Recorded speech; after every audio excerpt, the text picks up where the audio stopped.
मंत्र पाठ। ओ सहना भवतु सहनौ भुनक्तु सह वीर्यं करवावहै तेजस्विनावधीतमस्तु मा विद्विषावहै। ओम शांति शांति शांति। काशिका की 85वीं कक्षा, तृतीय अध्याय द्वितीय पाद, 55 सूत्रों तक हो चुका था। पूछना है तो पूछो कुछ।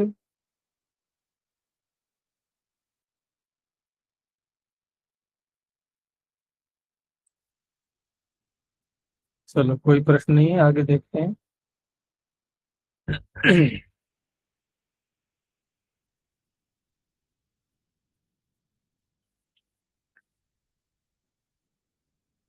आगे सूत्र है, आढ़्य सुभग स्थूल फलित नग्नांध प्रियेषु च्यर्थेष्वच्वौ क्रियः करणे क्यों।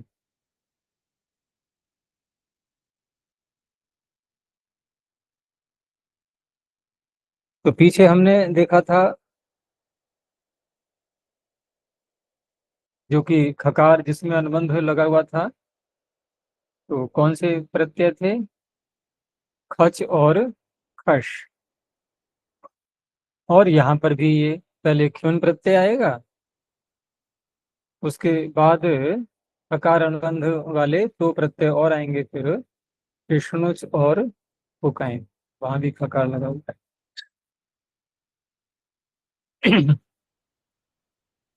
तो ये सूत्र क्या कह रहा है? देखो, इसमें दो तो शब्द ये हैं, च्यर्थेषु और अच्वौ। तो च्यर्थेषु का तात्पर्य हो गया कि ये जो प्रत्यय होगा, च्वी प्रत्यय का जो अर्थ होता है उस अर्थ में होना चाहिए। और च्वी प्रत्यय का अर्थ हमें पता ही है कि अभूत तद्भाव, ठीक है ना, जो जैसा नहीं है वैसा होना। तो ये तो च्वी का अर्थ हो गया। लेकिन फिर कहा साथ में कि च्वी प्रत्यांत न हो। तो च्वी प्रत्यांत नहीं होगा तो च्वी का अर्थ कैसे आएगा? तो देखो, च्वी प्रत्यय भी वहां विकल्प से किया गया है। विकल्प का तात्पर्य समर्थानाम प्रथमाद्वा से जो वा का अधिकार चलता है उस प्रकरण में, तो विकल्प से ही वहां प्रत्यय किए जाते हैं। तो इस तरह से जिस पक्ष में प्रत्यय नहीं होगा तो च्वी का अर्थ तो होगा वहां पर, लेकिन च्व्यंत नहीं होगा, तब ये सूत्र ख्युन प्रत्यय करेगा। तो सूत्र का अर्थ हुआ कि आढ़्यादिषु कर्मसु उपपदेषु च्व्यर्थेषु अच्व्यंतेषु करोतेर धातु करने कारके ख्युन प्रत्ययो भवति। धातु केवल क्री ली गई है इसमें। अब स्वयं आगे बता रहे हैं कि च्वेर विकल्पेन विधानात्, च्वी प्रत्यय का विधान विकल्प से दिया गया है, समर्थानाम प्रथमाद्वा। तो द्विविधाश्च्व्यर्थः। अब च्वी का अर्थ दो दो दो तरह से आएगा। च्वी प्रत्यय करेंगे तब भी, नहीं करेंगे तब भी। च्वी का अर्थ होने पर च्वी प्रत्यय विकल्प से होता है, तो जिस पक्ष में च्वी प्रत्यय नहीं हुआ तभी च्वी का अर्थ है, वहीं पर ये सूत्र लगेगा। तो च्वेर विकल्पेन विधाना द्विविधाश्च्यर्थाः च्व्यन्ताः अच्व्यन्ताश्च, दोनों आ गए इसमें। और तत्र च्व्यन्ताः पर्युदस्यन्ति, उसमें से च्व्यंतों को यहाँ से हटा दिया गया। अच्व्यंतेषु कह करके जो पर्युदास किया गया है नए समास करके, तो वहां से च्व्यंतों को हटा दिया। उनके प्रति ये सूत्र उदास रहेगा, वहां नहीं लगेगा। अब उदाहरण दिया, अनाढ़्यम आढ़्यम कुर्वन्ति, विग्रह में ऐसे ही दिखाएंगे, फिर अभूत तद्भाव दिखाना होगा। तो जो अनाढ़्य नहीं है उसको आढ़्य किया जा रहा है, जिसके द्वारा ठीक है ना, क्योंकि करण में जब प्रत्यय करेंगे तो व्युत्पत्ति भी करण में ही दिखानी होगी, कोई साधन। तो अनाढ़यम आढ़यम कुर्वन्ति अनेन, ठीक है ना। आढ़्य किसे कहते हैं? धनवान के लिए। अब किसी साधन के द्वारा कोई निर्धन व्यक्ति है और उसको धनवान किया जा रहा है किसी साधन के द्वारा, उस क्रिया का नाम होगा आढ़्यम करणम। नहीं, क्रिया का नहीं, उस साधन का नाम। जैसे धन के द्वारा किया गया, धन दे करके, कोई व्यापार दे करके, कोई अन्य साधन बता दिया, वो साधन का नाम हो जाएगा आढ़्यम करणम। सुभगं करणम, सिद्धि तो हो ही जाएगी, मुमागम करना है केवल, क्योंकि क्षण प्रत्यय में यू बचेगा, यू को अन हो जाएगा, कृत होने से मुमागम हो जाएगा। ऐसे ही स्थूलम करणम, फलितम करणम, नग्नं करणम, अंधं करणम और प्रियं करणम, ये शब्द हो गए। आगे आए इसके प्रत्युदाहरण, इनको समझना है थोड़ा। कि च्व्यर्थेषु इति किम, अभूत तद्भाव जो अर्थ है च्वी का, उस अर्थ में आप प्रत्यय क्यों कर रहे हैं, इसको कहने की क्या आवश्यकता है। यदि इसको नहीं कहा जाएगा तो आढ़्य आदि शब्द उपपद रहते हुए अन्य अर्थ में भी ये प्रत्यय होने लगेगा, क्यों प्रत्यय। जैसे क्री का प्रयोग किया यहाँ पर, और करण को कहने के लिए तैलेन शब्द को ले आए, आढ़्यम तैलेन कुर्वन्ति। अब अर्थ क्या होगा यहाँ पर, इसको और सरल करना तो ऐसे बोल सकते हैं, आढ़्यम कुर्वन्ति अनेन की जगह लिख दो तैलेन, तो नाम ही लिख दिया वस्तु का। तो अर्थ क्या होगा, आढ़्यम कुर्वन्ति तैलेन, तेल लगा करके उसको धनवान बनाया जा रहा है, नहीं। अब यहाँ पर जो क्री धातु का अर्थ जैसे करना होता है, तो धातुएं क्योंकि अनेक अर्थक मानी जाती हैं, और अनेक अर्थक होने से ही यहाँ पर क्री धातु का अर्थ है अभ्यंजन, मालिश करना, ठीक है ना। जैसे यहाँ अर्थ क्या बनेगा, तो आगे लिखा है ना कुर्वन्ति के आगे अभ्यंजयंती, तो अब सीधा सा अर्थ हो गया कि आढ़्यम तैलेन अभ्यंजयंती। कोई आढ़्य व्यक्ति है, कोई धनवान व्यक्ति है, और उसकी तेल से मालिश की जा रही है, ये अर्थ है यहाँ पर। तो यहाँ तो अभूत भाव है ही नहीं कहीं से कहीं तक भी, एक अर्थ ही भिन्न प्रकार का हो गया। अब यदि यहाँ च्व्यर्थेषु न कहा जाए, तो देखो आढ़्य उपपद में है, ठीक है ना, सुबंत कर्म, कर्म उपपद में है आढ़्य, और करण अर्थ भी है तई लेना, और क्री धातु का प्रयोग भी है, सब कुछ तो है यहाँ पर। तो यहाँ भी प्रत्यय प्राप्त होने लगेगा फिर। अब कोई कहे कि यहाँ च्व्यर्थेषु तो आपने जो कहा है कि च्वी के अर्थ में होना चाहिए, और यहाँ कोई च्वी का यानी कि अभूत तद्भाव अर्थ नहीं है। और दूसरा जो शब्द था इसमें अच्वौ, च्वी परे नहीं होना चाहिए, लेकिन च्वी का अर्थ होना चाहिए। और यहाँ यदि हम अभूत, अब कोई ये कहे कि जो भी कुछ हो रहा है यहाँ पर, जो भी कार्य हो रहा है वो पहले नहीं हो रहा था, तो अभूत तद्भाव यहाँ है, तो अगर दिखाना चाहे कोई, जैसे हमने अर्थ किया कि तेल से आढ़्य की मालिश की जा रही है, तो पहले नहीं की जा रही थी। अच्छा जी, फिर हर क्रिया में ऐसी ही होगी, जो भी हाँ, क्रिया वही हो मैं जाए। कहना चाह रहा हूँ कि ऐसे तो अभूत तद्भाव हर जगह कुछ ना कुछ हो ही जाएगा फिर तो, ठीक है ना। अभूत तद्भाव यदि ऐसे मानेंगे तो वो तो सर्वत्र जो है दिखाई देगा हमें, कोई भी कुछ कर रहा है तो पहले नहीं हो रहा है तभी तो करता है वो, तो उस रूप में नहीं देखना है यहाँ पर। यानी कि प्रकृति है अविवक्षायाम,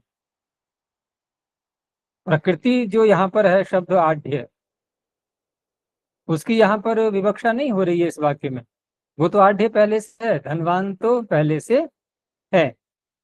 और अन्य रूप में हम यहाँ पर अभूत प्रादुर्भाव यदि देखते भी हैं कि तेल से पहले मालिश नहीं हो रही थी, अब हो रही है, तो ऐसा नहीं है। अगर ऐसा आप मानोगे अभूत प्रादुर्भाव, तो वो तो ठीक है, लेकिन प्रकृति की तो यहाँ विवक्षा नहीं हो रही है कुछ भी, तो इसलिए उस रूप में भी ये प्रत्युदाहरण ही रहेगा। ठीक है ना। ऐसा अभूत प्रादुर्भाव जैसा आप समझ रहे हैं उस रूप में तो ये प्रतिधारण फिर भी बना रहेगा, क्योंकि प्रकृति की यहाँ पर विवक्षा नहीं है। और जहां पर ये अभूत प्रादुर्भाव जो अर्थ लेते हैं हम द्वि प्रत्यय करते समय, तो वहां प्रकृति की विवक्षा का ग्रहण, वहां एक वार्तिक भी आया हुआ है कि प्रकृति विवक्षा ग्रहणम से, प्रकृति की ही विवक्षा, वहां जो मूल शब्द है उसी में अभूत प्रादुर्भाव अर्थ को घटाना है, अन्य किसी घटना में किसी कार्य में नहीं, वो यहाँ पर संभव नहीं है, इसलिए है। इसलिए सामान्य अभूत प्रादुर्भाव होने पर भी प्रतिधारण बन जाएगा।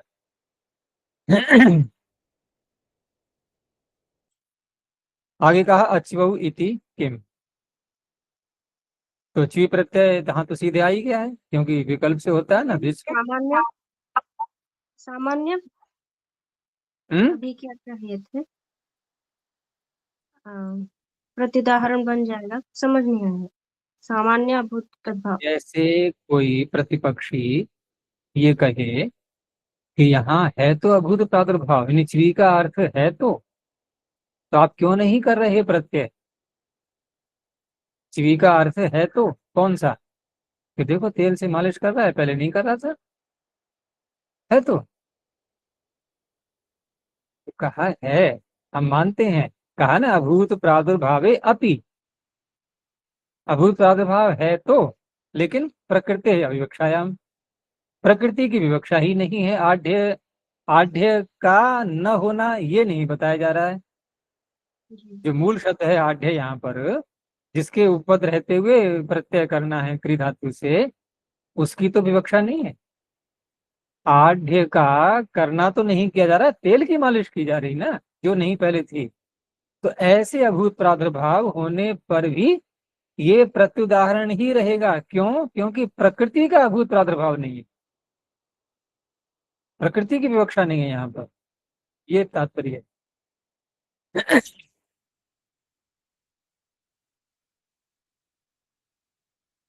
देखो इसमें पदमंजरी की पंक्ति और देखो, एक मिनट, कि अभ्यंजयंती इत्यर्थः, यहाँ मिल गया, अभ्यंजयंती इत्यर्थः इति, ये अर्थ कैसे निकला? तो कहा अनेकार्थत्वात् धातु नाम, ये क्री का ही तो अर्थ किया उन्होंने कुर्वंती का, अभ्यंजयंती, तो वो तो अनेकार्थक होने से हो गया।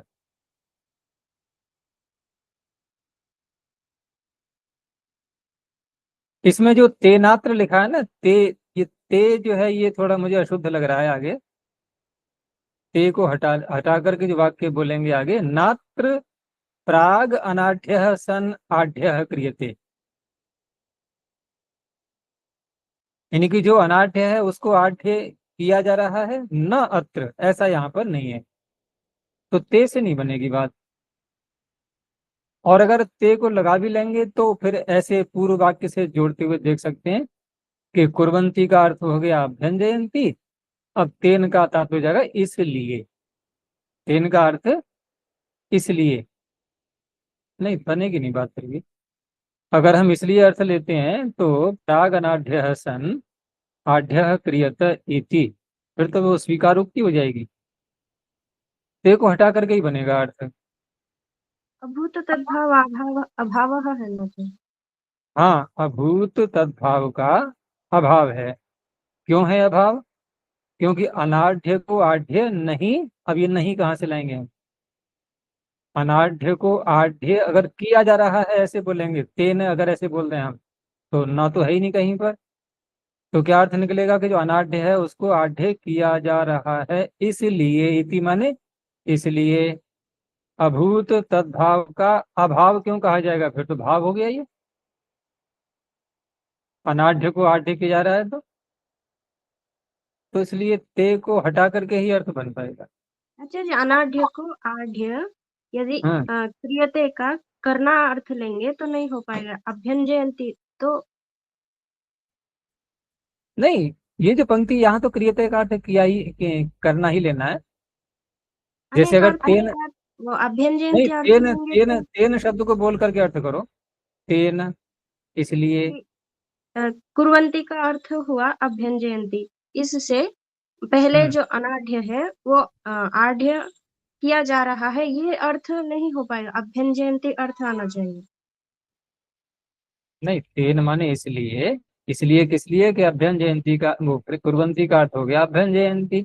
इसलिए प्राग अनाढ़ सन, पहले जो अनाढ़ था, प्राग अनाढ़ पहले से अनाढ़ होता हुआ, आढ़ क्रियते आढ़ किया जा रहा है। तो कहाँ किया जा रहा है? किया जा रहा है अर्थ नहीं किया जाएगा, यहाँ अभ्यंजयन्ति अर्थ लेना है, अनेक अर्थ ऐसे नहीं जुड़ेगा। नहीं नहीं नहीं नहीं, ऐसे नहीं। जब अनाढ़ आढ़ बोल रहे हैं तो फिर अभ्यन जयंती अर्थ क्यों बोलेंगे यहाँ पर? और नीचे देखो ते न न्यास में भी ते, ऐसे ही है। ते, ते के बीच में और एक न होगा, तेन नात्र। हाँ, या तो तेन नात्र ऐसे कहें तब तो चलो बिल्कुल वाक्य बन जाएगा सही प्रकार से। क्योंकि अगर हम न्यास की पंक्ति से मिलाते हैं इसको, देखो न्यास में भी देखो, आढ़्यम तैलेन कुर्वन्ति, इसके आगे कि न ही असौ, देखो न आ गया, न ही असौ प्रागनाढ़ तैलेन आढ़्य क्रियते, आ गया, न आ गया, नहीं आ गया। जी। किम तरही आढ़्यस तैलेन अभ्यजते, जो आढ़्य पहले से है उसको तैल से मालिश की जा रही है बस। तो यहाँ देखो न आ रहा है, न ही असौ है। ऐसे ही न यहाँ पर, या तो एक न को बढ़ाएं हम, तेन नात्र, या तो ऐसे बोल रहे हैं तेन नात्र, ये ज्यादा अच्छा रहेगा। ते के आगे एक न और बढ़ा दें अगर, तेन न अत्र परागनाढ़ सन आढ़्य क्रियते। चलो ये तो अलग बात हो कि मैं आगे की बात कर रहा था कि भवतु भवतु वा भूत तद्भाव, या फिर हम मान भी लें। मान भी लें का तात्पर्य है कि अब ये अपनी ओर से देखना पड़ेगा हमें कि किस रूप में मानेंगे हम। फिर इसी रूप में मानेंगे कि तेल की मालिश पहले नहीं हो रही थी, अब हो रही है। ठीक है ना? तो तथापि, तथापि युक्तम एवं इदम प्रतिधारण, तब भी बन जाएगा। तब कैसे बनेगा वो फिर आगे जो कह रहे हैं कि प्रकृति है अविवक्षाया, ये इसमें कार्य करेगा हेतु कि प्रकृति ही एवं परिणामित्वेन यत्र विवक्षते, जहां पर प्रकृति स्वयं बदलती हुई, ऐसा कहने की जहां विवक्षा की जाती है, प्रकृति बदलने की विवक्षा। जैसे यथा तंतवः पटो भवति, तंतु से जब कपड़ा बनाते हैं तो तंतु प्रकृति है स्वयं कपड़े की, और जब कपड़ा बनता है तो कौन बदला? कोई नई वस्तु आई या तंतु ही परिवर्तित हो गए? तंतु भी पर ऐसे ही जो व्यक्ति पहले अनाढ़ था यानी कि निर्धन, वो व्यक्ति ही तो बदला है। अब वो अनाढ़ हो गया है, संपन्न हो गया पूरा। ठीक है ना? तो यथा तंतवः पटो भवति इति तदा च्वी प्रत्यय, यानी प्रकृति जब परिणामी रूप से बदलती है तब ये सूत्र च्वी प्रत्यय करता है। च्वी प्रत्यय करने वाले सूत्र की बात हो रही है। तथा च वार्तिकम, इसलिए वार्तिक भी वहां दिया हुआ है कि प्रकृति विवक्षा ग्रहणम च, प्रकृति की विवक्षा का ग्रहण करना चाहिए, जिससे कि कहीं पर संदेह न रहे, पूर्ण स्पष्टता हो जाए। है, और प्रकृति किसे कहते हैं कि प्रकृति कार्य से पूर्वावस्था, जो कार्य आगे होना है उसकी पूर्व अवस्था प्रकृति कहलाती है। तो इस तरह से ये प्रतिधारण दोनों ही अवस्थाओं में बनेगा। या तो हम ये माने यहाँ पर अभूत प्रादुर्भाव बिल्कुल है ही नहीं, और यदि है भी तो प्रकृति के परिवर्तन की बात यहाँ नहीं की जा रही है इस वाक्य की। इसलिए प्रतिधारण तो बनेगा ही। इन च्वी का अर्थ यहाँ पर नहीं आ रहा है। च्वी का अर्थ कब आता है? जब प्रकृति परिणामी रूप से बदलती है। हो गया स्पष्ट? आगे अच्वती किम, तो आठी कुर्वंती अनेन, यहाँ तो च्वी प्रत्यय हो ही गया है। अब जो च्वी प्रत्यय हो गया है तो ये सूत्र लगेगा नहीं, और नहीं लगेगा तो ऐसा ही रहेगा आठी कुर्वंती। यहाँ पर करणम नहीं बोलेंगे अब, जबकि अनेन करण तो दिखा रहे हैं यहाँ पर, अनेन साथ में बोल दिया है इन्होंने, लेकिन ऐसे ही बोला जाएगा अब, ये आठी कुर्वंती अनेन। आचार्य जी उस तेन का सेम वैसे ही न्यास में इसी पृष्ठ में पहले पंक्ति अनेकार्थत्वा धातूनां करोतिरत्र अभ्यञ्जने वर्तते तेन अभूत प्रादुर्भावः नास्ति इति भवति प्रत्युदाहरणम्। फिर वही है ना कि जो अनमोल ने सुझाया था वो ज्यादा अच्छा लग रहा है फिर। कि तेन नात्र। देखो अशुद्धियां तो इस पुस्तक में बहुत मिलेंगी, तो मैंने पहले भी कहा था। तो संगति लगाने के लिए कहीं कहीं हमें इन दोनों को मिला करके जब देखेंगे तो देखो यहाँ बिल्कुल स्पष्ट हो गया अब कि तेन, तेन तो पूरा आ गया जो कहते हो। अभूत प्रादुर्भावो न अस्ति, ये न अस्ति वाला ना और ले गया ऊपर की पंक्ति में आ गया नहीं। जी। नास्ति जो न्यासकार कह रहा है न अस्ति, तो पद्मंजरी में ना कहाँ पर है देखो, तेन के अतिरिक्त है कहीं पर, तो तेन नात्र ये ज्यादा अच्छा रहेगा, क्योंकि तेन भी आवश्यक है थोड़ा सा अनेकार्थक होने के कारण से। अब यहाँ पर एक प्रश्न ये आया कि आपने जब ची प्रत्यय किया तो ची प्रत्यय और करण कारक में कर रहे हैं आप, ठीक है ना। तो करण कारक में तो फिर लिट प्रत्यय भी तो है। जब ख्यून प्रत्यय नहीं किया आपने इस सूत्र से और ची प्रत्यय आगे आ गया, ची प्रत्यय में ख्यून करेगा नहीं है, तो ख्यूना मुक्त ल्युटा भवितव्यम, ल्युट प्रत्यय तो कर सकते हो आप। जैसे इन्होंने उदाहरण क्या दिया, आढ़ी कुर्वंती अनेन, तो आक्षेप करने वाला क्या कह रहा है, आपको उदाहरण देना चाहिए आढ़ी करणम अनेन। हम च्वी का निषेध नहीं कर रहे, च्वी तो आप कर लो, लेकिन क्री से तो आप कर्ण में लुट प्रत्यय लाओ। आप ख्यून तो कर नहीं पाओगे क्योंकि च्यंत हो गया अब ये, तो ख्यून्या मुक्ते लुटा भवितव्य। प्रश्न आ गया समझ में, तो आगे बढ़ूं मैं कि ल्यूट होना चाहिए। फिर आपने ख्यून नहीं किया तो ल्यूट तो करो, आप तो कुछ नहीं कर रहे यहाँ पर। कहा कि न च ल्युट ख्यूनश्च विशेषोस्ति, अगर हमने यहाँ ल्युट कर लिया तो क्या बना रूप, आढ़ी करणम, और ख्यून कर लेते तो क्या बनता है, यानी कि हम च्वी प्रत्यय में निषेध ही न करें और वहां भी ख्यून कर लें तो क्या बनेगा, तब भी आढ़ी करणम बनेगा। तो क्या अंतर रहा कि न च ल्युट ख्यूनश्च विशेषोस्ति, कुछ भी विशेष नहीं है, क्योंकि मुमागम वाली बात तो यहाँ आएगी नहीं। कोई कहे कि ख्यून करेंगे तो मुमागम होने लगेगा, तो मुमागम कैसे हो जाएगा, क्योंकि आढ़ी शब्द च्वी प्रत्यांत है, और च्वी प्रत्यांतों का पता होगा कि ऊर्यादि च्वीडाचेष्ट निपातों के प्रकरण में, ठीक है ना, निपात संज्ञा है वहां पर, और निपात होने से अव्यय, और अव्ययों को तो मुमागम होता नहीं। अनव्यस कौन करता है मुमागम बोलो, कित्यनव्यस्यम। तो अनव्यय से कहा है वहां पर, तो मुमागम की समस्या भी नहीं रहेगी, ठीक है ना, कोई समस्या नहीं रहेगी। आप कहोगे स्वर की समस्या है, तो स्वर में भी कोई बात नहीं है, क्योंकि अगर हम लिट करेंगे तो लित है, तो लित होने से लिपि सूत्र से उत्तर पद का आद्युदात्त होता है, कर्ण ही रहेगा आद्युदात्त। और क्षुन करेंगे तो नित होने से नित्यादि नित्यम, तो वहां भी कर्ण ही रहेगा उदात्त आद्युदात्त, स्वर में भी अंतर नहीं, मुमागम की कोई समस्या नहीं, ठीक है ना। तो फिर आप निषेध, फिर ये निषेध ही निरर्थक हो जाएगा। अच्छा, वो ये कहने का तात्पर्य है अगर हम यहाँ पर ल्युट कर लेते हैं तो ल्युट में और ख्युन में कुछ भी अंतर नहीं है, तो फिर ख्युन ही कर लेंगे फिर ये, और ख्युन कर लेंगे तो ये अचवो निषेध निरर्थक हो जाएगा। तत्र किम प्रतिषेध है ना, कोई लाभ नहीं हुआ ना प्रतिषेध से, और प्रतिषेध किया ही जा रहा है, तो अब उसकी सार्थकता कैसे दिखाई जाएगी, उसकी सार्थकता तभी हो सकती है कि जबकि हम ल्युट न करें तब। तो ल्युट न करें ये वाली बात यहीं से निकल करके आएगी अब निषेध करने से। अगर पाणिनि को ल्युट अभीष्ट होता तो ख्युन ही कर लेते वो, और ख्युन कर लेते तो निषेध करते ही नहीं अचवऊ। अचवऊ निषेध किया है तो इसका स्पष्ट संकेत जा रहा है कि पाणिनि यहाँ पर ल्युट प्रत्यय नहीं करना चाहते, अर्थात ऐसा ही रहेगा ये आढ़ी कुर्वंती अनेन, आढ़ी करणम नहीं बनेगा। आढ़्यं करणम तो बन गया पीछे ख्युन करके, लेकिन च्वी करेंगे तो ल्युट नहीं करेंगे। तो वही अंत में निष्कर्ष के रूप में दिया कि एवं तरही, क्योंकि निषेध निरर्थक हो रहा है, तो एवं तरही प्रतिषेध सामर्थ्यात्, ये जो प्रतिषेध किया जा रहा है उससे ख्युनी असति, जिस पक्ष में ख्युन नहीं होगा उस पक्ष में ल्युडपि न भवति, ये भी नहीं होगा। तेन, इसलिए अब लुट को हम जो ये सारा निष्कर्ष निकाला, ये कैसे निकला कि लुटः अपि अयम अर्थतः प्रतिषेधः।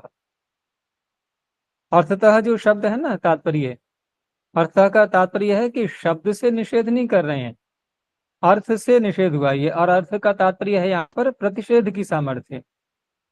प्रतिषेध निरर्थक न हो जाए, प्रतिषेध की सामर्थ्य रूपी जो हमने एक तात्पर्य निकाला, अंत में जो अर्थ निकाला, उस अर्थ से लुट को यहाँ पर रोका जा रहा है। कोई शब्द नहीं है ऐसा जिससे कि लुट को सीधा रोका जा रहा हो। तो तेन लुटः अपि अयम अर्थतः प्रतिषेधः। एक तो ये हो गया, ठीक है ना। दूसरा ये है कि ये अचवहु, अगर यहाँ भी कोई आपत्ति दिखाता है किन्हीं कारणों से, तो उस अवस्था में एक और भी दिखाते हैं प्रयोजन अचवहु का। केवल ये लुट को रोकने वाला ही नहीं, अपितु और भी है उत्तरार्थश्च च्वी प्रतिषेधः क्रियते। उत्तर के सूत्रों में, हाँ, इसकी च्वी के अचवहु की जो अनुवृत्ति जाएगी तो वहां उसकी आवश्यकता पड़ेगी, ठीक है ना, उत्तरार्थ में। तो उत्तर के लिए जैसे ऊपर जो आगे सूत्र आएगा अभी, कृष्णुच और खोकें, और वहां भी अचवहु की जा रही है अनुवृत्ति। तो वहां यदि अचवहु की अनुवृत्ति, क्योंकि यहाँ यदि नहीं पढ़ेंगे तो आगे भी नहीं जाएगा ये, और वहां यदि अचवहु नहीं कहा जाएगा तो कृष्णुच और खोकें जिस पक्ष में नहीं होंगे तो वहां पर फिर त्रिज आदि प्रत्यय प्राप्त, ठीक है ना। त्रिज आदि प्रत्यय वहां होने चाहिए, नहीं होने चाहिए। वहां पर त्रिज प्रत्यय जिस पक्ष में च्यंत होगा उस पक्ष में, क्योंकि वहां पर जो सूत्र है ना कर्तरी, वो तो कर्ता में करेगा, और कर्ता में करेगा, और च्यंतों से हम कर रहे हैं निषेध यहाँ से अनुवृत्ति ले जाते हुए। तो च्यंत होने पर कौन सा प्रत्यय आएगा कर्ता में? फिर त्रिच ही आएगा ना। तो वहां त्रिज आदि प्रत्यय ठीक प्रकार से हो जाएं, इसलिए ये अचवहु प्रतिषेध अगले सूत्र में जाकर के भी इसकी सार्थकता सिद्ध होनी है। चलो आगे देखते हैं अब।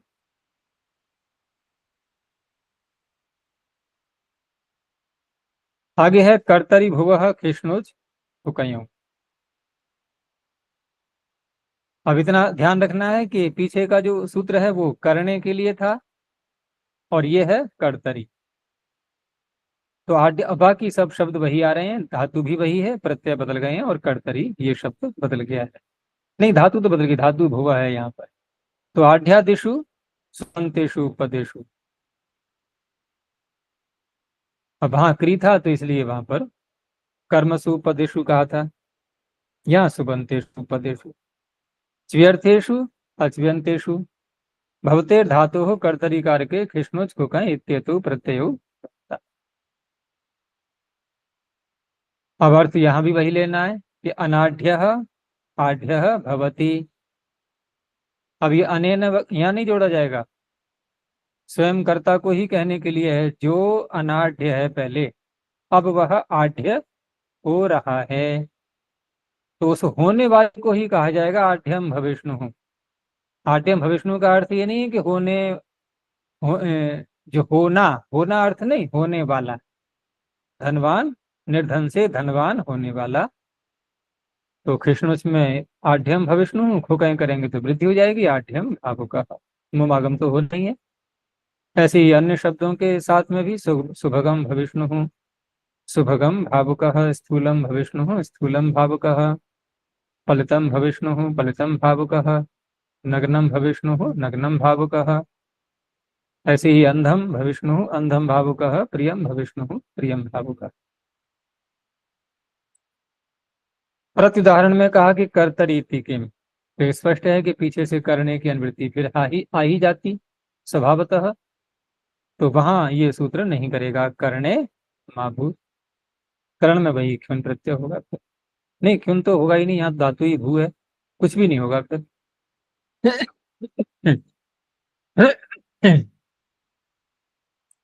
और च्व्यर्थेषु इत्येव, करना च्वी के ही अर्थ में है।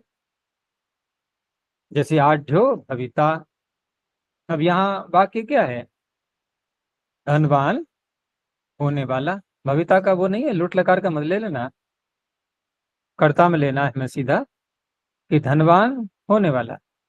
तो उस अवस्था में बस ठीक है, धनवान होने वाला है, पहले निर्धन है, ऐसा कोई यहाँ पर अभिप्राय नहीं लेना है। तो च्वी का अर्थ यहाँ पर नहीं दिखाई दे रहा है, इसलिए, क्योंकि शब्दों से ही अर्थ का पता लगता है और शब्द यहाँ पर प्रयोग में है नहीं ऐसा अनाढ़, इसलिए। अच्वभीति किम, जो च्वी प्रत्यय आएगा तो आठी। अब देखो यहाँ पर भविता, ये त्रिच प्रत्यय हो गया। ये दिखाना चाह रहे थे पीछे जो कहा था ना, उत्तरार्थ च्वी प्रतिषेध क्रियते। अब यहाँ पर ये अच्वो ये सार्थक हो गया, क्योंकि अच्वो यदि नहीं कहेंगे तो यहाँ पर त्रिच की प्राप्ति ही नहीं होगी, नित्य यही होगा फिर कृष्ण और फुका। यानी कि च्वी प्रत्यय करेंगे तब भी होगा और च्वी प्रत्यय नहीं करेंगे तब भी होगा। च्वी का अर्थ दो स्थलों पे होता है ना, च्वी का अर्थ च्वी प्रत्यय न होने पर भी होता है और होने पर भी होता है। तो इस तरह से दोनों ही स्थलों पर कृष्णुच और खोकाएं प्रत्यय होने लगेंगे और त्रिच को अवकाश ही नहीं मिलेगा फिर। तो इसलिए अचू कहने से यहाँ पर च्वी प्रत्यय आने पर त्रिच प्रत्यय हो गया। आठ ये अंत में इसमें एक कारिका भी दी हुई है। कारिका में प्रश्न ऐसे उठाया जाएगा पहले समझने के लिए कि प्रत्यय किया सूत्र में कृष्णुच। अब कृष्णुच को थोड़ा विश्लेषण करके देखो कि इसमें से यदि हम एकार को हटा दें, कृष्णुच में से एकार को हटा दो तो क्या रह गया? स्नु, खकार, सकार और नु, स्नु। अब स्नु में खकार तो हो गया अनुबंध, क्या रह गया अब? स्नु। अब भू धातु से करना है हमें, तो भू के आगे आ गया सुनु। अब सुनु प्रत्यय कैसा है? वलादि आर्ध धातुक। तो क्या इडागम नहीं हो पाएगा? इडागम करके, गुण करके, अब आदेश करके बन गया भविष्णु। क्यों व्यर्थ में ही आप उसमें ई जोड़ रहे हो गया ना निरर्थक। ई जोड़ने की आवश्यकता ही क्या रही है अब? तो देखो पहले शब्द क्या है प्रारंभ के कारिका में? उदात तत्वाद भुवः सिद्धम। पूरा एक ही वाक्य है ये, उदात तत्वाद भुवः सिद्धम एकारादित्वम विष्णुचः। इसको अन्वय कैसे करेंगे? विष्णुचः एकारादित्वम भुवः उदात तत्वाद सिद्धम। भूधातु कैसी है? उदात्त। उदात्त कहने का प्रयोजन इडागम करना, ये दिखाने के लिए। तो इष्णुच का एकार आदि बनना, ठीक है ना, ये तो भू के उदात्त होने से ही सिद्ध था। आप सूत्र में क्यों एकार आदि बोल रहे हो उसको? आपको केवल सुनु इतना कहना चाहिए था। तो इस तरह से जो पहला जो वाक्य है ये तो एक तरह से खंडन हो गया अब इसमें एकार का पहले वाक्य से। अब आगे कहा कि नयस्तु स्वर सिद्ध्यर्थम। अब क्यों कहा गया है वो समझने की बात है कि एकार इसमें क्यों लगाया गया है। तो देखो स्वर के प्रकरण में अब स्वर के प्रकरण में हमें जाना होगा, तो वहां पर एक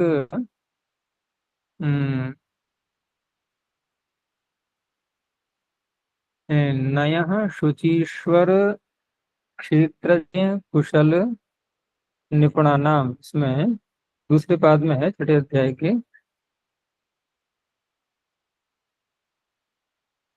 नहीं, हाँ उसी पर, हाँ नए के ऊपर से निवृत्ति आ रही है। सूत्र है कृत्यो केष्णुच्चारवादयश्च। तो उसमें इष्णुच आ रहा है ना शब्द, कृत्यो केष्णुच्चारवादयश्च। तो उसमें इष्णुच दिया हुआ है और इष्णुच में ई साथ में बोला गया है और नया के ऊपर से आ रही है अनुवृत्ति। तो जिस समय नए समास किया जाएगा, नए समास करके जब ये शब्द बनेगा, तो उस अवस्था में नए से उत्तर कृत्यो केष्णुच्चारवादयश्च इस सूत्र से इष्णुच का ग्रहण करने से इस इष्णुच का ग्रहण हो जाएगा। और यदि यहाँ पर स्नु ऐसा बोलेंगे तो इस इष्णुच का ग्रहण नहीं कर पाएंगे, ठीक है ना, इसका ग्रहण तो हो नहीं पाएगा। इसलिए वहां स्वर करने के लिए नयस्तु स्वर सिद्ध्यर्थम, नय से उत्तर स्वर करने के लिए इकारादित्वम इष्यते, इष्णुच का इकारादि होना ये इष्ट है, इसकी आवश्यकता वहां जाकर के पड़ेगी। यहाँ तो ठीक है आप बना लोगे इडागम करके, लेकिन इडागम करने से वहां तो ग्रहण नहीं कर पाएंगे हम कृत्य कृष्ण चारवादय सूत्र में, वहां ग्रहण नहीं हो पाएगा।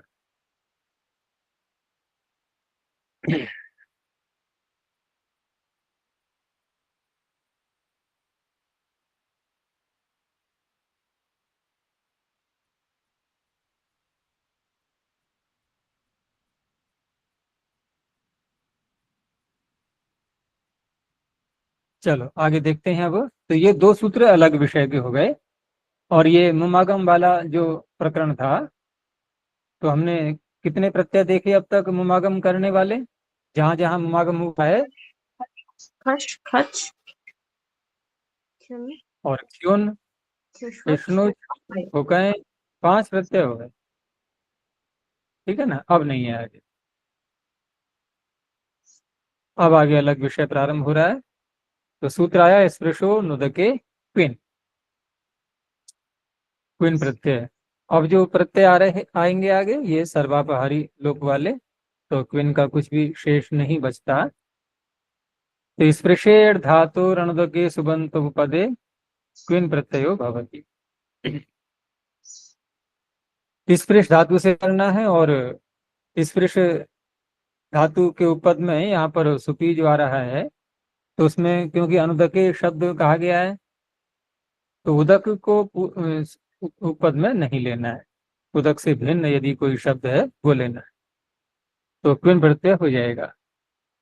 यहाँ प्रश्न किया कि ननुच्या, आपने अर्थ में लिखा है सुबंत उपपदे, और स्पृश धातु कैसी है, क्योंकि पीछे इन्होंने अपना प्रतिज्ञा वाक्य क्या रखा था कि जो धातुएं सकर्मक हैं वहां तो हम कर्मणि का संबंध जोड़ेंगे, कहा था नहीं कहा था, तो वादा भूल रहे हैं ना अभी, काशिकाकार अपना वादा भूल रहे हैं, और जहां पर जो धातुएं सकर्मक नहीं है वहां सुपी का संबंध जोड़ लेंगे। तो स्पृश धातु सकर्मक है कि या अकर्मक है, सकर्मक है, सकर्मक। तो सकर्मक है तो सुबंत उपपदे क्यों कर रहे हो आप, आपको कहना चाहिए कर्मणि उपपदे। तो वही प्रश्न है कि ननुच सकर्मकत्वात् स्पृशे कर्म एवं उपपदम प्राप्नोति, तो कहा कि नैष दोष, ये दोष यहाँ नहीं लगा पाओगे आप, क्योंकि कर्तरी इति पूर्व सूत्राद अनुवर्तते, क्योंकि यहाँ संयोगवश पूर्व सूत्र इनके पास में बैठा हुआ है, उसमें कर्तरी शब्द रखा हुआ है, तो वहां से कर्तरी की अनुवृत्ति ले आए। अब कर्तरी की अनुवृत्ति ले आए तो फिर ये इसको घटाएंगे कैसे अब, क्योंकि आप अर्थ कर रहे हैं सुबंतो उपपदे, और सूत्र में निषेध भी जो किया गया है वो है अनुदके का, तो अनुदके निषेध करके क्या संकेत दिखाई दे रहा है हमें, अगर उदक हम पूर्व में लाएंगे तो क्या वो करता है, वो तो कर्म ही है ना, लेकिन उपपद में तो कर्म होगा, ठीक है ना, उपपद में तो सुबंत तो कोई भी आ सकता है, उसमें कर्म भी आ सकता है, लेकिन जो अविधेय है, जो पूरा शब्द बनेगा उसका अविधेय वो तो करता ही होगा ना, छूने वाला वो करता होगा ना। तो अब यहाँ पर कर्तरी की अनुवृत्ति ला करके ये क्या कहना चाह रहे हैं, क्या हम वहां घटाएंगे इसको, देखो कर्तरी यदि न भी लाए अनुवृत्ति तो कर्तरीकृत सूत्र कर्ता में ही तो करेगा प्रत्यय, प्रत्यय तो कर्ता में ही होना है ना, और फिर भी कर्तरी शब्द ला रहे हैं पीछे से, तो उसका इन्होंने दिखाया है प्रयोजन कि कर्तरी प्रचयार्थम विज्ञायते, ये जो ऊपर से कर्तरी शब्द आएगा ये कर्तरी का प्रचय करने के लिए, प्रचय का मतलब होता है कि चलो इतना मिल गया हमें, इतना मिल गया, इतना मिल गया, इतना और कुछ और जोड़ने के लिए, ठीक सामान्य रूप से कर्ता अर्थ में तो कर्तरी के सूत्र कर ही देगा। अब यहाँ पर कर्तरी का प्रचय कैसे करेंगे, तो देखो अब अर्थ में हमारे 2 वाक्य बन जाएंगे, यानी कि 2 जगह हम कर्ता को देखेंगे कि कर्म कर्मणि शब्द को लेते हैं हम कर्म उपपद होने पर, तो एक तो हो गया कर्मणि उपपदे, एक कर्ता ही हो गया, कर्म उपपद होने पर कर्ता को कहने के लिए। एक तो ये हो गया, और ये स्वभावतः प्राप्त था, ये स्वभावतः प्राप्त था क्योंकि स्पृश धातु सकर्मक है। तो कर्म उपपद रहते हुए कर्ता को कहने के लिए, और ये कर्तरीकृति ही कर देता है इस काम को, तो ठीक है ना। अब क्योंकि हम यहाँ पर कर्तरी की अनुवृत्ति एक और ला रहे हैं, अब क्या अर्थ निकलेगा, अब ये अर्थ निकलेगा कि दूसरा जो वाक्य बनेगा कि आदि करण आदि जो है, करण आदि उपपद होने पर, करण आदि उपपद होने पर, करण आदि उपपद अर्थ कैसे आएगा, सुबंत अर्थ करेंगे जब हम, सुबंत उपपदे। तो करण आदि ने अन्य कोई विभक्ति आ रही है, तो करण आदि उपपद होने पर जो करता, करता तो दोनों तरफ घट ही गया ना। अब देख लो उदाहरण में भी दो तरह के वाक्य मिलेंगे।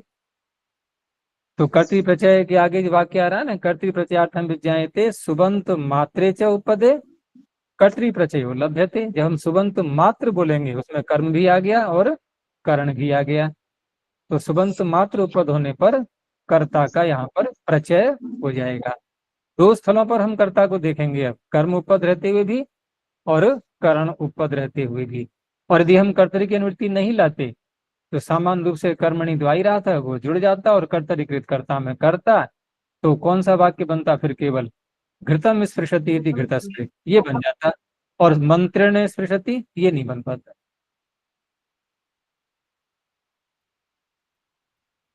पाणिनि ने क्या सोच के किया है क्या नहीं भगवान जाने, लेकिन व्याख्याकारों ने तो अपनी पूरी माथापच्ची करी ही है ना।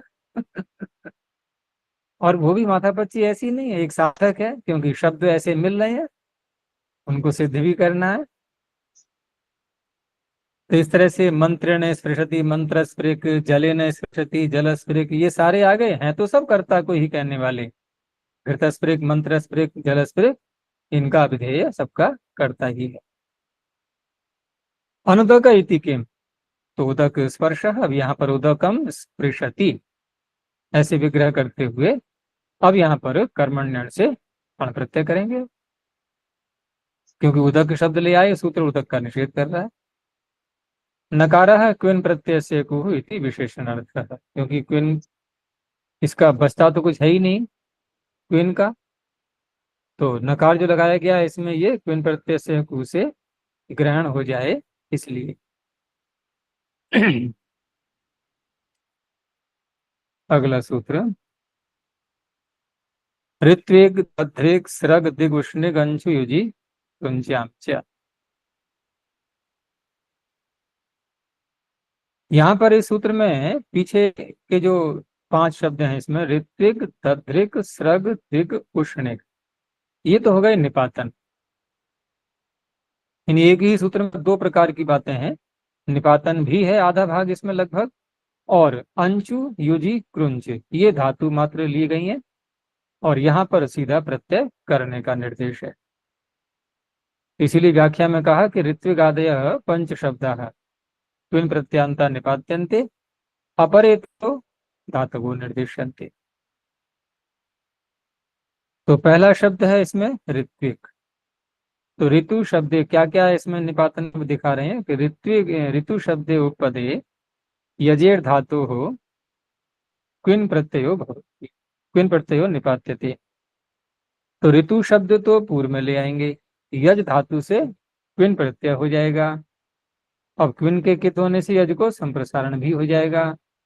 लेकिन ऋतु शब्द उपपद रहते हुए तो ऋतु को हम किस रूप में लेंगे, कौन सी विभक्ति लाएंगे उसके आगे, तो यहाँ पर क्योंकि निपातन चल रहा है तो जो भी अर्थ घटेगा सभी प्रकार के विग्रह यहाँ पर कर सकते हैं।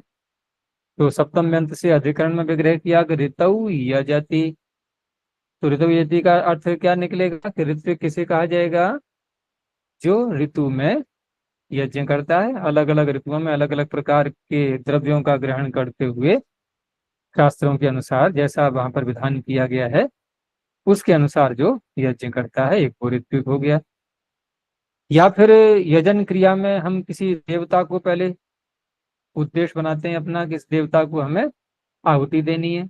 अब ऋतु भी अगर हमने देवता के रूप में ले लिया है तो उस अवस्था में, क्योंकि मंत्र ऐसे आते हैं कि ग्रीष्म वस हेमंतः उतनो वसंतः इत्यादि, तो वहां ऋतु को देवता के रूप में लेकर के तब वाक्य बनेगा विग्रह में, ऋतुम वा यजति, ऋतु को ही यजन कर रहा है, यानी कि ऋतु को आहुति दे रहा है, तो वो भी ऋत्विक हो गया।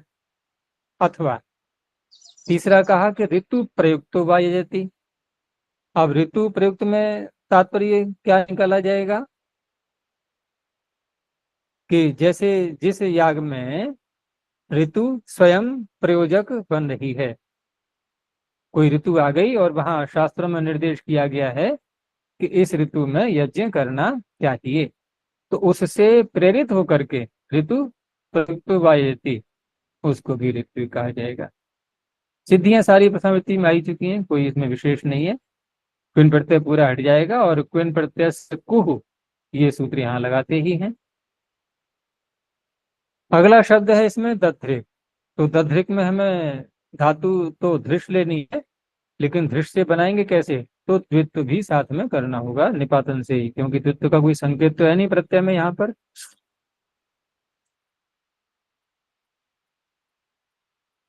इसमें ऋत्विक शब्द में अंत में एक चीज और भी कही इन्होंने कि रूढ़ी रेशा यथा कथनचिद अनुगंतव्या। ये जो निपातन के शब्द होते हैं प्राय करके, इसमें यद्यपि व्युत्पत्ति में विग्रह में वाक्य बोल करके कुछ कुछ अर्थ को खोलते भी हैं, लेकिन फिर भी एक रूढ़ी के रूप में लिया जाता है, और उस अवस्था में यथा कथनचित, जिस किसी भी प्रकार से अर्थ खुल जाए वैसा वाक्य लाते हुए अर्थ को खोलते हैं। क्योंकि प्रश्न यहाँ पर यह उठा था कि जैसे इन्होंने पहले कहा कि ऋतु यजति, चलो समझ में आ रहा है, सुबंत उपपद मानते हुए हमने प्रत्यय कर लिया। फिर ऋतुम यजति, यहाँ भी समझ में आ रहा है, यहाँ कर्म मानते हुए कर लिया। लेकिन ऋतु प्रयुक्त वा यजति, ये प्रयुक्त अर्थ कहाँ से, ये शब्द कहाँ से जोड़ दिया इन्होंने, और ऐसा जोड़ करके फिर हम प्रत्यय करेंगे कैसे, क्योंकि शब्द हमारे पास में क्या है, ऋतु प्रयुक्त, और प्रत्यय किसे कर रहे हैं, ऋतु रहते हुए धातु से, तो प्रयुक्त कहाँ चला गया। तो ऐसे वाक्यों को कैसे बोला, तो कहा कि यथा कथन से, क्योंकि अर्थ खोलना है हमें, अर्थ ऐसा निकलता है उस शब्द से, इसलिए ऐसे व्युत्पत्ति कर सकते हैं जो शब्द रूढ़ी होते हैं उनके लिए। आगे दिया है दत्त का, ऋषे क्विन प्रत्यय द्विर्वचनम अंतोदात्तम च निपात्यते। अंतोदात्त भी इसी से करना है और द्वित्व भी करना है। धृष का 2 बार बोल करके धृष्णोति इति तद्धिक, यहाँ उपपद में कुछ भी नहीं है, सीधे ऐसे ही कर्ता में धृष धातु से प्रत्यय हो गया। आगे शब्द है स्रक, यहाँ भी कुछ भी नहीं है उपपद में, तो सृजे है कर्मणि विन, यहाँ कर्म में करेंगे।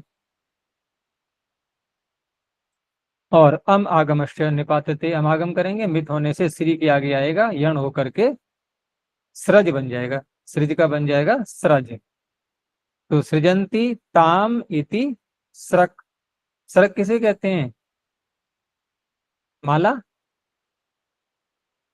स्रक का अर्थ है माला। स्रक सृजऊ सृजः, तो माला को कर्म में लिया इन्होंने कि जिसको बनाया जाता है, सृजंती आम इति स्रक, उसका निर्माण करते हैं इसलिए स्रक हो गई। आगे है दिक शब्द, तो दिश धातु से बनाएंगे, यहाँ भी उपपद में कुछ नहीं है, तो दिशे है कर्मणि क्विन निपात्यते, यहाँ कर्म अर्थ को कहने के लिए, जबकि कर्ता में होते हैं प्रत्यय प्रायः यहाँ सारे कर्तरीकृत से, लेकिन निपातन का है ये विषय, तो निपातन में अन्य भी कोई अर्थ ले सकते हैं, तो ये कर्म में होगा यहाँ। तो दिशा को दिशा, दिशा को दिक क्यों बोलते हैं, क्योंकि दिशंतिता, जब भी हम कोई किसी दिशा का उच्चारण करते हैं तो एक संकेत के रूप में उधर को निर्देश करते हैं ना कुछ। देखो निर्देश में फिर आ रहा है दिश शब्द, उद्देश्य निर्देश सब में दिश दिश दिश घुसा हुआ है। तो दिशंतिता, उंगली से भी इशारा करते हैं, देखो उधर को जाओ, इधर को आओ, ये सब क्या है, ये दिशंतिता। तो कर्म अर्थ में यहाँ पर दिक शब्द बना।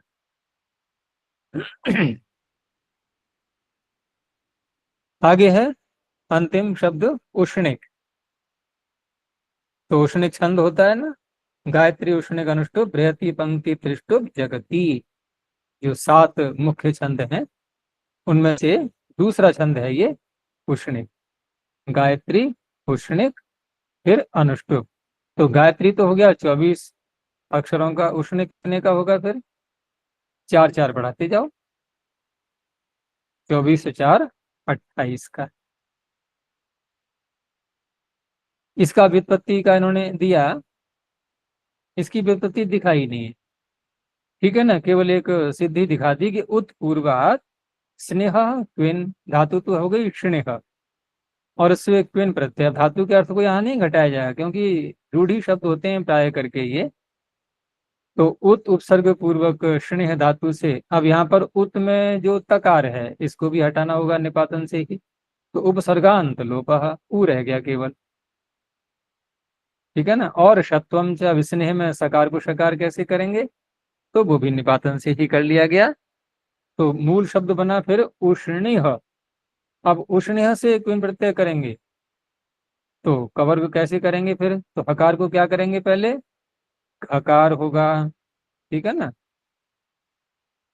और स्थानांतर तम लगा करके, घकार को फिर गकार होगा, गकार को फिर वापस आने से ककार।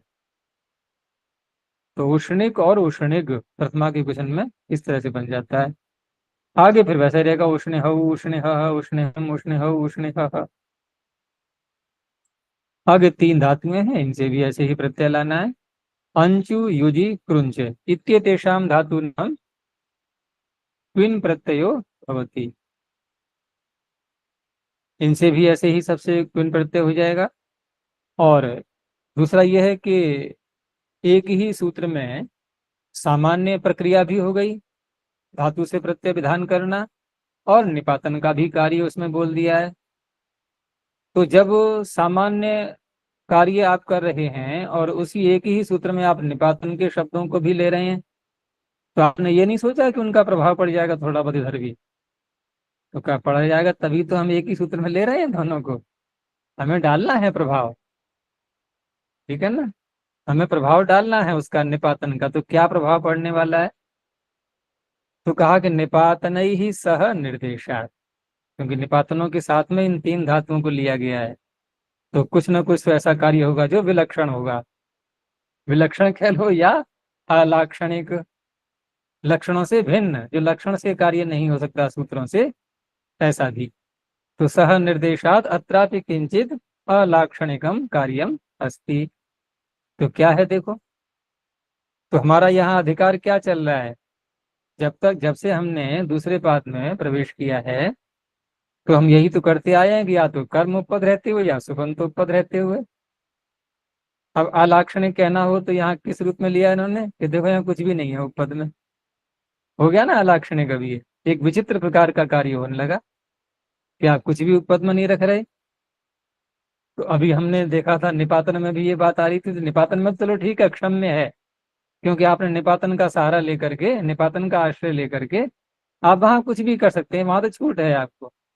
लेकिन यहाँ तो छूट नहीं थी, यहाँ तो आप उपपद में रहते हुए ही धातु से प्रत्यय करने के अधिकारी थे, और फिर भी आपने उपपद को यहाँ कुछ भी नहीं लिया, ना कर्म लिया ना सुबंत लिया।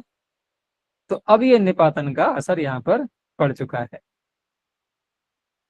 तो अंजते है सुबंत मात्र उपदे, ठीक है ना, क्विन प्रत्ययो भवती। अंशु में तो ले लिया इन्होंने सुबंत मात्र को, कोई भी सुबंत आ सकता है, तो उसमें उपसर्ग भी तो सुबंत होते हैं, उपसर्ग भी सुबंत होते हैं नहीं होते हैं, भाई सुब तो वहां भी आएंगे, ठीक है, अव्यय है, हट जाएंगे।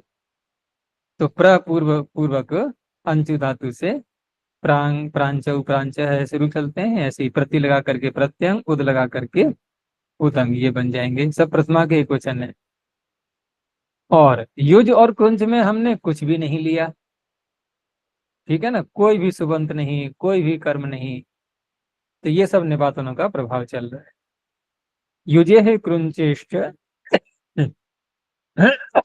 केवला देव, तो युंग युंजौ युंजः। आचार्य ये दिशाओं के लिए जो संध्या मंत्रों में प्राची प्राची, दिक, अग्नि और दक्षिणा। अदिति, उदिति। और दक्षिणा के लिए आवाची ऐसा सुना है वेद मंत्र में। दक्षिणा के लिए क्या सुना? आवाची। अवाची। जी। अच्छा, हो सकता है, हो सकता है। तो प्राची, प्रतीचि, उदीची तो स्पष्ट इसी से बन जाएंगे। पहले हमें बनाना है प्राच, प्रत्यच, उदच। तो ये तो इसी सूत्र से क्विन प्रत्यय करके बना लिया। बस उसके बाद तो फिर स्त्रीलिंग का प्रत्यय ला करके, और अब वो बन गई इकारांत। अब वैसे रूप चलाएंगे। अब हाँ, क्विन प्रत्यय से कुहू का इसका कोई प्रसंग वहां पर नहीं आएगा, क्योंकि शब्द ही हमने इकारांत बना लिया। तो अवाची का कहाँ मिला है प्रयोग? यजुर्वेद में। भेजूंगी आपको। ठीक है। तो ये हो गया युंग, युंजो, युंजः। और सोप पदातु, यदि हम युज धातु से पूर्व कोई उपपद लाते हैं, तो क्योंकि यहाँ तो निपातनों का प्रभाव है, यहाँ हमने बिना उपसर्ग के ही, बिना उपपद के ही किया है।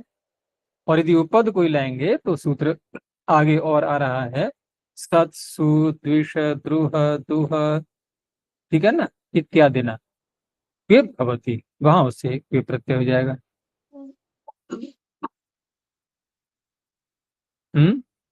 तो इस तरह से अश्वयुग, अश्वयुजऊ, अश्वयुजः, ये बनेगा फिर वहां पर क्विप प्रत्यय करके। तो लाभ क्या हुआ क्विप का और क्विन का? क्योंकि दोनों ही पूरे पूरे हट जाते हैं। फिर भी अंतर जो किया गया है किस लिए? क्योंकि क्विन करेंगे तो क्विन प्रत्यय से कुह लगेगा, ठीक है ना। नहीं तो क्या बनेगा फिर यहाँ पर? अश्वयुम, अश्वयुजऊ, अश्वयुज ऐसे बनते फिर। लेकिन क्विप किया है तो कवर्ग नहीं होगा। क्रुंच धातु का दिया है, क्रुंग, क्रुंचऊ, क्रुंच्यः। अब यहाँ पर धातु मूल क्या है? क्रुंच। और क्रुंच से क्विन प्रत्यय, क्विन का पूरे का लोप होकर के, और क्योंकि यहाँ प्रश्न जो उठा रहे हैं कि न लोपः कस्मान न भवति, क्योंकि क्रुंच के आगे क्विन आया, क्विन का पूरे का लोप हो गया, तो क्वित कित होने से नकार का उपधा का लोप भी तो होना चाहिए था, क्रुच रहना चाहिए था, क्रुच। और चकार को कवर करके क्रुक, क्रुग, ये प्रथमा के एक वचन में बनता। लेकिन अब क्या हुआ है यहाँ पर? क्योंकि नकार का लोप तो हुआ नहीं, नकार का लोप नहीं हुआ निपातन से। निपातन का जो प्रभाव है ना, यहाँ पड़ गया देखो। अब दूसरा क्या करेंगे फिर? अब क्रुंच, अब संयोग तो आ गया अंत में, क्विन प्रत्यय तो आकर के चला गया। अब शब्द कैसा है हमारे पास में? सु प्रत्यय लाए, सु का भी लोप कर दिया हलंग आदि से, तो क्रुंच कैसा हो गया? संयोगांत। तो संयोगांत हो गया तो संयोगांत सुलोप है, चकार तो ऐसे चला जाएगा। अब जिस नकार का लोप करना चाहते वही नकार बचा अब यहाँ पर।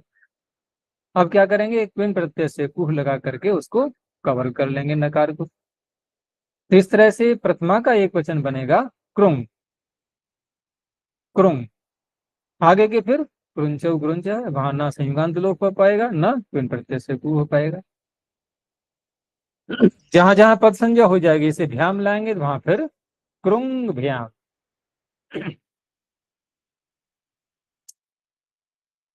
आगे देखो अब, त्यदादिषु दृशो नालोचने कंच। काफी प्रसिद्ध सूत्र है ये, क्योंकि इससे बने हुए शब्दों का प्रयोग बहुत होता है। तो त्यदादिषु उपदेशु दृशेर धातु हो अनालोचने अर्थे वर्तमानात् कहीं प्रत्यय भवति। अब धातु क्योंकि दृश्य प्रेक्षणे, उसका तो अर्थ ही है मुख्य आलोचन। लेकिन यहाँ जब इस सूत्र से प्रत्यय करेंगे और दृश्य धातु से करेंगे, लेकिन अर्थ वहां पर आलोचन नहीं लेना है, वो अर्थ यहाँ पर नहीं घटेगा, ठीक है ना। क्योंकि आलोचन का तात्पर्य होता है एक प्रकार से नेत्रों से देखना, तो वो यहाँ नहीं घटने वाला है, इसलिए कहा अनालोचन। तो कै प्रत्यय तो इस सूत्र में कहा, उधर च भी बोल दिया है, च से ऊपर से क्विन प्रत्यय को भी ले लिया, तो दो प्रत्यय यहाँ पर हो गए अब। लेकिन ये बात दो प्रत्ययों तक ही नहीं सीमित रह जाएगी, दो तो प्रत्यय यहाँ सूत्र में हो गए, एक भाष्यकार और जोड़ेगा अभी, कौन सा? क्स। तो ये 3 प्रकार के शब्द बनते हैं, ध्यान रखना। क्विन प्रत्यांत, कय प्रत्यांत और क्स प्रत्यांत। अब क्विन प्रत्यांत वाले तो हलंत बनेंगे, और कय और क्स ये आकारांत बनेंगे। तो देखो आगे अब। तो पहले क्विन का उदाहरण दिया, त्याद्रिक है, और फिर कय का दिया, त्यादृशः। गुण होगा नहीं, न क्विन में गुण होगा न कय में गुण होगा। त्याद्रिक में शब्द कौन सा है उपपद में? त्यद, जो कि सूत्र में ही है पहला, त्यदादिषु। तो त्यद है पहला। दूसरा तद का दिया, ताद्रिक, तादृशः। यद का याद्रिक, यादृशः। प्रश्न ये हुआ कि कै में आप यकार क्यों लगा रहे हो? यहाँ वृद्धि वाला तो कोई प्रसंग है नहीं, क्योंकि कै में ककार भी तो है, कित भी है। तो वृद्धि तो होनी, गुण गुण होगा, वृद्धि का तो प्रसंग नहीं यहाँ पर कोई भी। तो गुण हो नहीं पाएगा कित होने से, और यकार हो गया निरर्थक।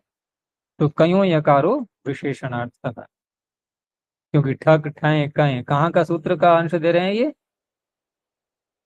ढाणे। सिद्धांत। हाँ, ढाणे में आ रहा है ये। तो स्त्रीलिंग में जब बनाएंगे तो मीप हो जाएगा इन्हीं शब्दों का, त्यादृशी या इस तरह से तादृशी। अनालोचन इति किम। अब यहाँ देखो, तम पश्यति। अब देखो यहाँ तो इन्होंने अनालोचन जब कहा तो व्युत्पत्ति भी दिखा दी, तम पश्यति तदर्शः, और कर्मण्य से अण प्रत्यय कर लिया। लेकिन जब त्याद्रिक और ताद्रिक तादृश आदि बनाए तो दिखाई इन्होंने व्युत्पत्ति है? वहां तो कोई व्युत्पत्ति नहीं है ना, क्योंकि वहां अर्थ करें तो करें कैसे, क्या निकालेंगे बताओ? धातु का अर्थ कैसे निकालेंगे उसमें? धातु इन्होंने स्वयं बंधन लगा दिया कि आलोचन अर्थ आप ले नहीं सकते, तो कौन सा अर्थ लेंगे हम? अब हम जब शब्द प्रयोग करते हैं तो क्या अर्थ निकलता है उससे? जैसे हमने कहा कि तात्रिक, उस जैसा। तो उस जैसा में क्या कहना चाह रहे हैं? कि जैसे कोई एक वस्तु है और उस जैसी दूसरी भी है, तो आलोचन नहीं है क्या यहाँ पर? आंख बंद करके हम कहेंगे कि ये तात्रिक है? हम्म? छू करके देख के बता सकते हैं ना कि ये भी इतना ही भारी है, ये भी इतना ही भारी है, ये भी थोड़ा गुदगुदा है, और ये भी गुदगुदा है, ये भी कठोर है, ये भी कठोर है। आंख बंद है, देखो बिल्कुल ठीक है ना, त्वचा से ही पता लग रहा है। तो यहाँ जो इन्होंने जो कहा है ना अनालोचन है, तो यहाँ एक और रहस्य छिपा हुआ है कि अनालोचन में शब्द क्या है? आलोचन। नए समास तो बाद में देखेंगे। और आलोचन में अगर हम लोचन शब्द को लें तो लोचन का अर्थ क्या होता है? नेत्र होता है कि नहीं? हम्म? लोचन का अर्थ नेत्र होता है कि नहीं? तो यहाँ अनालोचने का तात्पर्य है कि नेत्रों का विषय न हो, केवल केवल नेत्र का ही विषय न रहे। जैसे यहाँ तम पश्यति तदर्शः में नेत्र की ही तो बात हो रही है कि उसको देखता है, उसको देखने वाला, तदर्शः। लेकिन ताद्रिक यात्रिक आदि शब्दों का प्रयोग करते समय हम कहाँ कहाँ घटा सकते हैं इसको? हमने कोई फल खाया, ठीक है ना, उसका स्वाद हमें अनुभव हुआ, हमने कहा अरे ये तो उस जैसा स्वाद आ रहा है। पीछे भी एक अन्य कोई फल लिया था हमने कि उस जैसा है, ठीक है ना। अन्य पदार्थों में घटा सकते हैं, लंबाई चौड़ाई जो भी है, किसी भी धर्म को लेकर के कि उस जैसा है। तो यहाँ केवल दर्शन, ये नेत्र वाली ही बात नहीं है, इसलिए है यहाँ केवल आलोचन अर्थ होगा तददर्शः में, वहां ये सूत्र नहीं लगेगा। तो इस तरह से पिछले उदाहरणों के साथ में कोई स्पष्ट विपत्ति द्योतन करने वाला कोई भी वाक्य नहीं बन पाता, तो इनका ऐसे ही प्रयोग इन्होंने दिखा दिया है। इसीलिए अंत में कहा है ना इन्होंने कि तात्रिक आदयो ही रूढ़ी शब्द प्रकार, ये ऐसे लगते हैं जैसे मान लो रूढ़ी है। और रूढ़ी का तात्पर्य क्या है? जहाँ व्युत्पत्ति को हम ठीक रूप में व्यक्त नहीं कर पाते हैं, लेकिन फिर भी कुछ ना कुछ धातु का शब्द का अर्थ तो आना ही है ना उसमें, एकदम तो निरर्थक नहीं होते। नहीं, रूढ़ी भी कैसे बना? रूढ़ी का अर्थ क्या होता है वैसे? एक शाब्दिक अर्थ करो। रो धातु होती है ना, जैसे कोई किसी पे चढ़ जाता है, तो रूढ़ी शब्द ऐसा है रूढ़ी माने चढ़ना। रो धातु से हम कितन प्रत्यय करके तो बनाएंगे रूढ़ी, तो कर्ता में तो नहीं, भाव में तो करेंगे। भाव में कितन प्रत्यय होता है रूढ़ी, तो रूढ़ी माने चढ़ना। तो चढ़ना क्या होता है, कोई शब्द है किसी अर्थ पर चढ़ गया, तो कोई ना कोई अर्थ तो है ही, कुछ ना कुछ अर्थ तो है, तभी तो चढ़ना होगा। आधार नहीं है तो चढ़ना किस पे हुआ। कोई लता है किसी वृक्ष पर चढ़ती है तो वृक्ष आधार तो बना उसका। तो शब्द किस पे चढ़ता है, अर्थ पे। तो अर्थ बोध हो तो रहा है ना कुछ, और वो अर्थ बोध हुआ किससे, जिस शब्द को हमने बोला। तो इसका तात्पर्य है कि मूल तो उसका शब्द ही है ना, उसी में कोई अर्थ छिपा हुआ है। अब अर्थ छिपा हुआ है तो निरर्थक तो है नहीं शब्द, अर्थ उसमें निकल रहा है, तो वो अर्थ आया कहाँ से। तो हमें उसके विश्लेषण करते हुए जो शब्द हैं उसमें उनका अवयव देखेंगे तो धातु का कुछ न कुछ अर्थ तो छिपा ही रहता है फिर भी। तो इस तरह से दृश्य का थोड़ा बहुत अर्थ तो आ ही रहा है, इसलिए कहा रूढ़ी शब्द प्रकार, प्रकार माने उस जैसे हैं ये लगभग। क्योंकि नई अत्र दर्शन क्रिया विद्यते, यहाँ नेत्रों से जो दर्शन होता है ना वैसी क्रिया स्पष्ट रूप में नहीं है। यहाँ उपमा दी जाती है एक प्रकार से, उस जैसा, इस जैसा। और यादृश का क्या अर्थ होता है, तादृक का तो हमने कह लिया उस जैसा, और यात्रिक का क्या अर्थ करेंगे, हिंदी में बोलना जरा। जैसा। जैसा तो यथा हो गया। जिसके जैसा। अच्छा तादृक नहीं, तादृक का अर्थ हमने वैसा इतना बोला या उस जैसा बोला। उस जैसा, उस जैसा के पैटर्न में बोलो। जिस जैसा। तो हिंदी में बोलने में नहीं आता है ना। हिंदी में अगर बोले मतलब इस वाक्य को यदि बोलेंगे भी, यादृश शब्द को जिस वाक्य में प्रयोग करेंगे तो वहां पर हमें साथ में कुछ और भी बोलना होगा थोड़ा सा, तब पूरा स्पष्ट हो पाता है। तादृक जिस अकेले ही प्रकार। पूरा स्पष्ट कर देगा उस जैसा है कि यादृशो मनुष्य। तो अब हमें तादृश भी बोलना पड़ेगा साथ में, लेकिन अकेला तादृक बोलना है तो चल जाएगा, ठीक है ना, चल सकता है। जैसे अन्य स्थलों पर देखो तत् का अर्थ वह, और यद का अर्थ जो। तो वह है, सह अस्ति, ये साकांक्ष है निराकांक्ष है, निराकांक्ष। निराकांक्ष है। और यह अस्ति, करो अर्थ जो है, साका हो गया पूरा। साकांक्ष पूरा अर्थ क्या, नहीं। ये साकांक्ष है कि निराकांक्ष है। यद भद्रम। तन्नास। अब तत् को मत बोलना, तत् को मत बोलना। यद्भद्रम। यद बोलेंगे तो तद बोलना होगा, तद बोलेंगे तो यद बोलना आवश्यक नहीं है, ये कहने का तात्पर्य था मेरा। चलो तो आगे दो शब्द इन्होंने कहा था त्यदादिशु, वार्तिककार ने दो शब्द और जोड़े हैं जो कि त्यदादि गण में नहीं आते। तो समानान्ययोश्चेति वक्तव्यम, इन दो को भी ले लो। तो समान को तो सा आदेश कर लेंगे। ठीक है ना। तो सदृक, सदृशः, और अन्य शब्द पूर्व रहते हुए अन्याद्रिक और अन्यादृशः। अब यहाँ पर तो आकार कर ही लेंगे, वहां भी आकार करने के लिए अलग से कहा गया है। जहां पर आकार की बात आती है ना कि दृग दृश वतुषु, आकार आ ना आ सर्वनाम, तो दृग दृश्य वतुषु, तो वहां पर अन्य शब्द को भी जोड़ दिया गया है। अब जो एक और वार्तिक दिया अंत में स प्रत्यय का, वो ये है दृश्य है ष्ठ वक्तव्य। आपने कय कहा था और क्विन कहा था, लेकिन इन सारे शब्दों का प्रयोग करते हुए आपको दृश्य धातु से स प्रत्यय भी कहना चाहिए। स बोलेंगे तो इसका बचेगा स। अब स को आगे रखते हुए जो प्रक्रियाएं करनी है वो रखें, जैसे यादृक्ष। अब ये अकारांत बन गया है शब्द, अकारांत बना के रूप चलाएंगे। यादृक्ष, तादृक्ष, अन्यादृक्ष है, किम शब्द से कीदृक्ष, इस तरह से। बस इतना ही रखते हैं अभी। आचार्य जी, मैं दक्षिणा के लिए गलत बोल गई थी, आवाज नहीं था वो, अधराक है।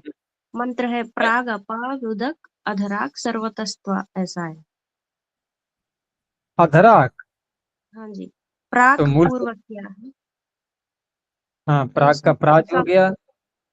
स्वामी जी ने लिखा है प्राक पूर्वस्याः, अपाक हाँ, पश्चिमायाः, उदक उत्तरस्याः, हम्म। अधराक दक्षिणस्याः। तो अधराग का मूल शब्द बनेगा अधराच। जी अधर पूर्व रहते हुए अंशु धातु से, ठीक है ना। जी तो ठीक है, इस तरह से हो सकता है अधराच। अब इसको यदि स्त्रीलिंग बनाएंगे तो अधराची बन जाएगा, जैसे प्राची, प्रतीची, उदीची और अधराची। ठीक है, तो उस तरह से हो सकता है।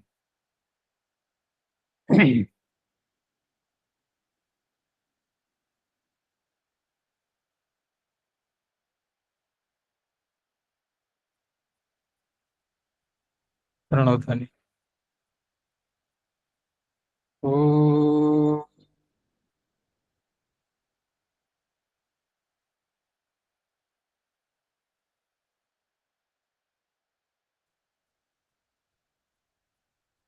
ओ,